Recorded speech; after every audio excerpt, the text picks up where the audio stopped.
and we don't. So instead I'll just say that they try their best. How about that?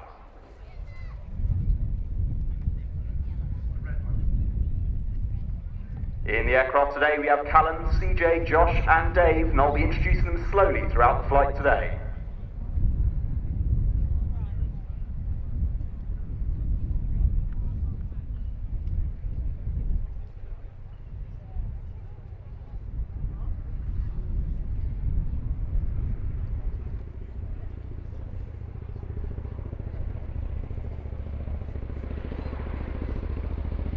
And there she goes. So please keep your eyes on the skies to wrap your mince pies around this demonstration. Possibly the highlight of today, I might say. So the Chinook's deployed operationally all over the world and is the go-to aircraft for rapid insertion and extraction of troops in dangerous locations. The defence adage goes, the answer is two Chinooks, what is the question? That's applied ever since 1980 and is true today as it was then.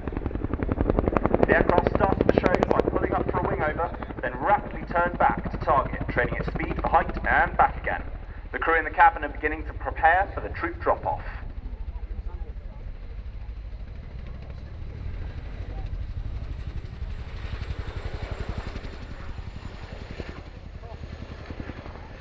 As the aircraft runs in for a downwind quick stop, they'll be simulating a late spot of a landing site to offload their troops and vehicle, either on or off the battlefields. The crew need to be efficient here in wrecking their landing site, making sure it's suitable to land on in the minimum time possible, avoiding excess threat exposures. Now they've found their site, making an approach, crewman Josh up front is giving voice marshalling directions to Cal, talking him forwards and down onto the landing site, monitoring to the height of the aircraft and assessing the slope of the ground.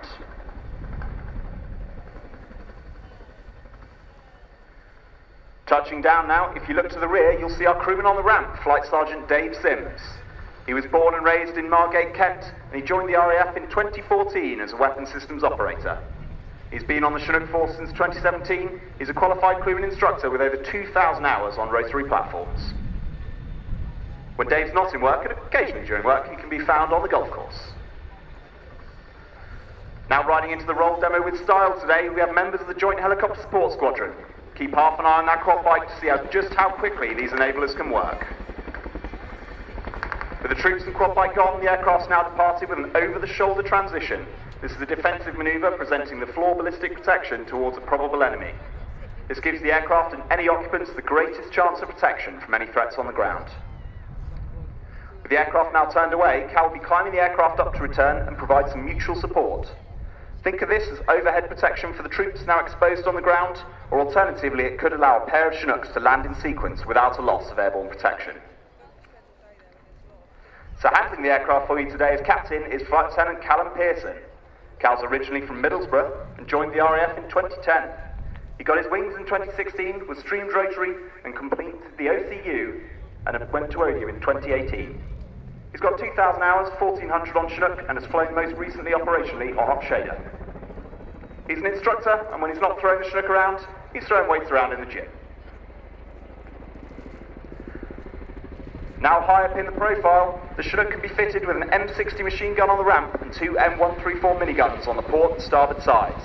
Each of these is capable of firing 3,000 rounds a minute. That's 50 rounds a second and one hell of a noise. The Chinook and her crew can deter engagement, protecting her passengers and any troops on the ground. Why not introduce our co-pilot for today's show? Joining Cal in the cockpit is Flight Lieutenant Jacob Cameron Johnson. CJ is from Cottingham, East Riding of Yorkshire, joined the RAF in 2016, got his wings in 21, spent the first 12 months of that career showing them off to air cadets by flying them and other experienced passengers around in the Grob Tutor from Wittering. He's the baby of the team, only having joined the front line in 2013, so please feel free to call him a crow. Ah! He's an avid fan of Formula One, but when he realised he was too tall to be a driver for Mercedes, he decided to become a Chinook pilot instead.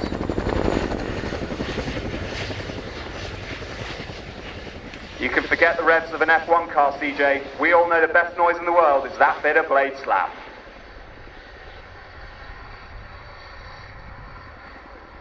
The crew are now showcasing an exciting and versatile capability of the Chinook. After repositioning once more, they've run in for a fast roping approach, decelerating the aircraft rapidly to accurately dispatch troops on a tight landing site.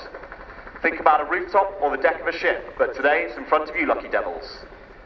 In the starboard door, you can see Josh kicking his rope out while Dave does the same on the ramp. The Chinook can simultaneously dispatch from 4 ropes if required, 1 from the door, 1 in the centre hatch, and 2 from the ramp. Whether they're fast ropes or abseil ropes depends on the task. Having been through the green encore from Cal, Josh and Dave sent their ropes out, and up to 30 troops could have departed that hovering Chinook in less than 2 minutes. It's not just troops, stores of kit, and even the furry land sharks, more formally known as military working dogs, can go down these ropes. May give the enemy pause for thought, so miss them by a whisker. Troops are gone, another over-the-shoulder transition. Dave's jettisoned his ropes on the ramp, but Josh is working hard to pull his rope back into the cabin. So, while you watch him getting a sweat on, we better introduce him. Sergeant Joshua Lyons is a Staffordshire lad. He joined the RAF in 2014 as an aerospace systems operator, but in 2017 he made the absolute right choice to retrade to aircrew. In his 5 years on the Chinook Force, Josh has accumulated 1,200 hours, done multiple operational deployments, and been to exercises all over the world. For instance, he's a season ticket holder at Wolverhampton and lives with his French bulldog Cody, who we all think is the best part of his personality.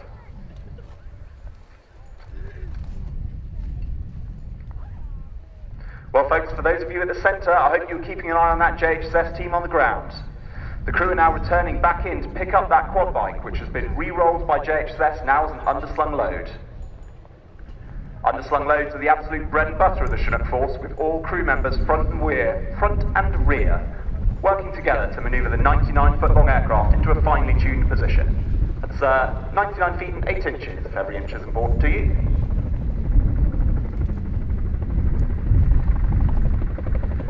As Cal comes to the overhead of the load, you may notice one of the hookers is holding their arm up with a static discharge probe or zapper snapper in their hand. They'll touch the hook with that first to dissipate any static electricity. This is particularly important when operating in dusty environments like the desert, saving everyone a nasty shock. As they approach the overhead of the load, Dave is looking directly through the centre hatch and is safely directing the pickup of that quad bike. All 4 crew working in synchronisation with those hookers on the ground underneath the hovering aircraft. Hookers feed the strops out as the strain comes on, looking to lift in the most efficient possible manner.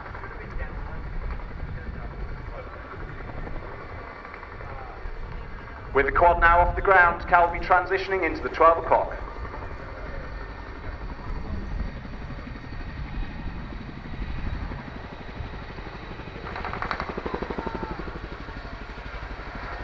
Chinooks have of course been used in operations moving stores, freight and vehicles everywhere from Afghan to Whaley Bridge.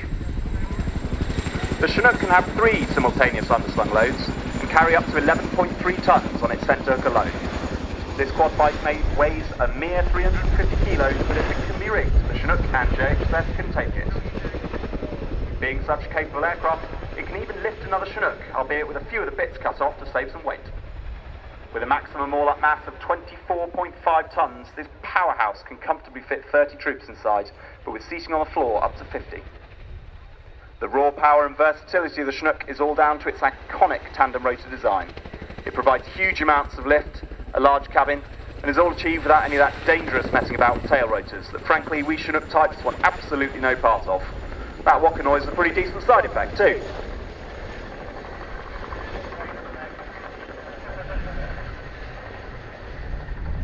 As the crew are demonstrating an underslung load circuit for you, we'd better mention some of our hooking team. Leading JHSS today, we have Corporal Jordan, who served 9 years with the British Army Air Corps. Having served the majority of his time with 656 Squadron, working as ground crew on Apache, he's deployed to a variety of places, including Cyprus, Jordan, Norway, and ship-based exercises, amongst others. He's now a helicopter handling instructor within JHSS, leading heli handling teams on high readiness.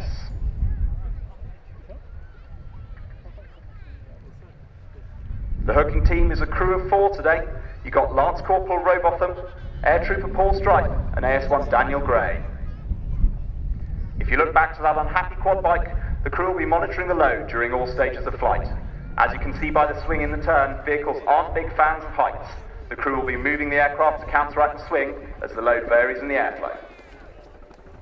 One final shout out to a crew member on board the aircraft as a special occasion today is Ted Coningsby. See him on Instagram if you know him.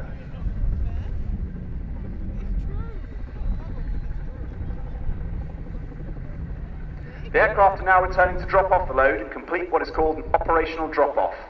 This is the combined rapid drop of the load and strops, followed by a quick egress away from a threat. This is particularly important in a dusty or high-threat environment, getting vital supplies exactly where they're needed on the battlefield as fast as possible.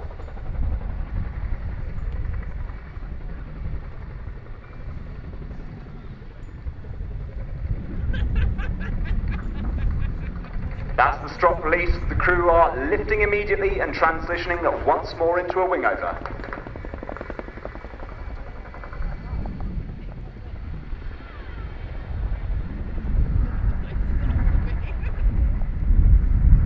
This time they're going to be setting up for a slightly less operational profile, the running landing. We make use of this in situations where performance is limited. It may be due to a hot or high environment such as the desert or extremely high above sea level landing sites, at worst, both at the same time. This is also routinely practiced for emergency handling, as it's often our preferred landing style in the event of a single engine failure that may preclude a hover. Cal will be working hard as he comes round the corner, attempting to intercept exactly 80 knots on a 3-degree glide path. Just sliding our table back in to avoid getting excessively moistened.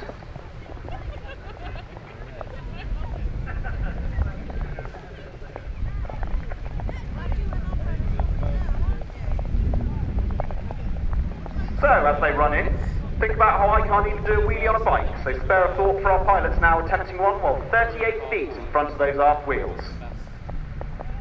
As they touch down, Josh is monitoring the height beneath the front wheels, while Dave monitors the aft disc. At 26 degrees nose up, the aft rotor blades would strike the ground, and absolutely nobody wants that to happen. The teamwork amongst the crew allows for effective information to be passed up to Cal and CJ as they handle this magnificent oily green lifting machine.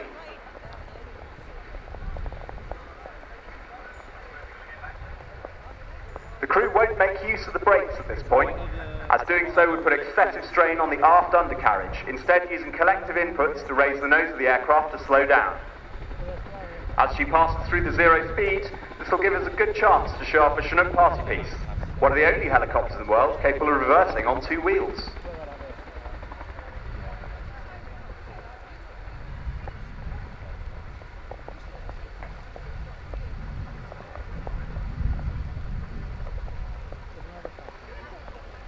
As the aircraft lifts once more, Dave the Wave is going to have the absolute best seat in the house.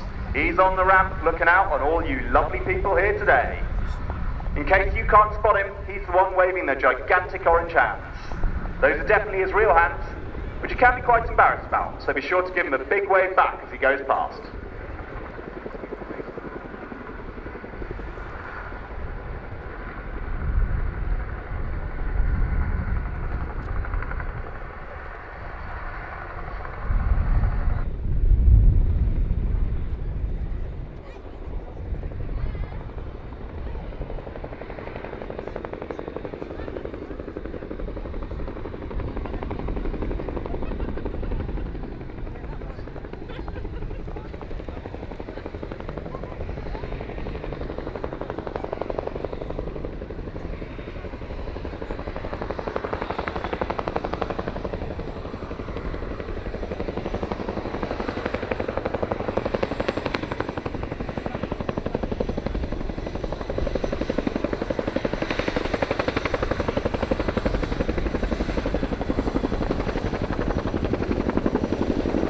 As they reach the right-hand extremity of that manoeuvre, the team will next be preparing for their airborne audition of Strictly Come Dancing with a few pirouettes.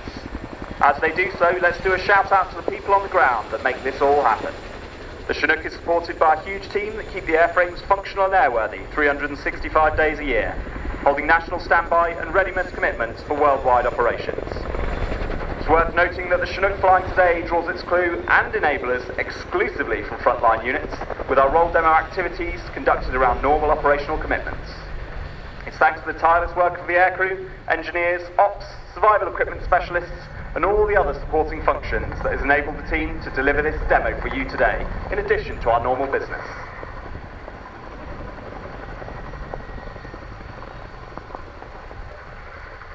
All good things must unfortunately come to an end, which is fortunate as my only copy of the script rapidly disintegrates in front of me in the rain. So before our final manoeuvre, The crew are going to be flashing the landing lamps and giving you a nice bow from the crew.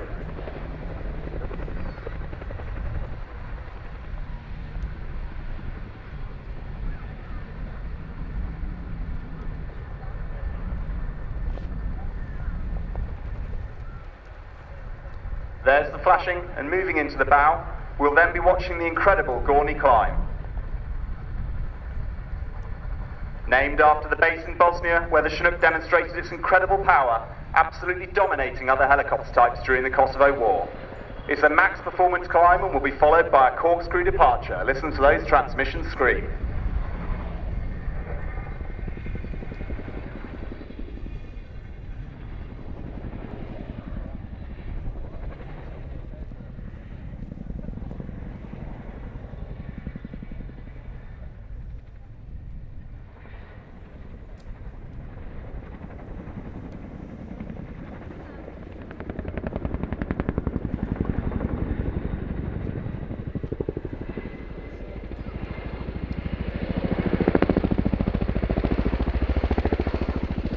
With that feat, the demo is at an end. One more time, everyone, please put your hands together for the 2025 Chinook roll demonstration. See ya. Rob, thank you very much indeed. Sorry that the team had such dreadful conditions to display in, but I'm sure there'll be other opportunities.